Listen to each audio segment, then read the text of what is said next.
Hi all, ഒരു important അപ്ഡേറ്റുമായിട്ടാണ് എത്തിയിരിക്കുന്നത്. കേരളത്തിലെ വിവിധ എഞ്ചിനീയറിംഗ് കോളേജിലേക്കുള്ള എൻട്രൻസ് എക്സാമാണ് കീം. കീം എക്സാമിന് തയ്യാറെടുക്കുന്ന എല്ലാ കുട്ടികളും കുറേ നാളായിട്ട് ആലോചിക്കുന്ന ഒരു കാര്യമാണ് കീം എക്സാം ഓഫ്ലൈൻ മോഡിൽ നിന്ന് ഓൺലൈൻ മോഡിലേക്ക് മാറ്റാൻ സാധ്യതയുണ്ടോ എന്നുള്ളത്. അപ്പം അതിനൊരു ഏകദേശ അപ്ഡേഷൻ വന്നിരിക്കുകയാണ്. 2024 മുതൽ കീം എക്സാം ഓൺലൈനായിട്ട് നടത്താൻ തീരുമാനിക്കുന്നു എന്ന അപ്ഡേഷനാണ് ഇപ്പോൾ വന്നിരിക്കുന്നത്. ഇതോടുകൂടി എഞ്ചിനീയറിംഗ് ആർക്കിടെക്ചർ എക്സാം ഒരു ഒറ്റ എക്സാമായി നടത്താനാണ് സാധ്യത. നിലവിൽ പെൻ ആൻഡ് പേപ്പർ മോഡിൽ ഓഫ്ലൈനായിട്ടാണ് നമ്മുടെ കീം എക്സാം നടത്താറുള്ളത്. 2024 മുതൽ കമ്പ്യൂട്ടർ ബേസ്ഡ് ടെസ്റ്റ് അഥവാ CBT മാറാനാണ് സാധ്യത. നിലവിൽ ഫിസിക്സ്, കെമിസ്ട്രി, മാത്തമാറ്റിക്സ് എന്നിങ്ങനെ 2 പേപ്പറുകളായിട്ടാണ് എക്സാം നടക്കുന്നത്.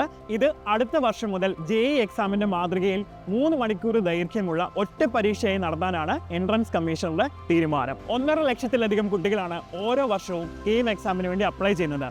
അതുകൊണ്ട് തന്നെ പല ഷിഫ്റ്റുകളിലായിട്ടായിരിക്കും എക്സാം നടത്താൻ സാധ്യത. നിലവിലെ തീരുമാനപ്രകാരം ജാനുവരിയിലും മെയിലും 2 സെക്ഷനായിട്ട് എക്സാം നടത്തിയതിനു ശേഷം അതിലെ ഉയർന്ന സ്കോർ റാങ്കിങ്ങിന് വേണ്ടി പരിഗണിക്കാനാണ് തീരുമാനം. അതേപോലെ JEE എക്സാമിലെ പോലെ പെർസെൻറ്റേജ് സ്കോർ രീതി സ്വീകരിക്കാനും സാധ്യതയുണ്ട്. സോ ഇതേപറ്റിയുള്ള കൂടുതൽ അപ്ഡേഷൻസ് വരും ദിവസങ്ങളിൽ നിങ്ങളെ അറിയിക്കുന്നതാണ്. കീമിന് പ്രിപ്പയർ ചെയ്യുന്ന നിങ്ങൾ എല്ലാവരും നിങ്ങളുടെ പ്രിപ്പറേഷൻ ഉടനെ തന്നെ സ്റ്റാർട്ട് ചെയ്യുക.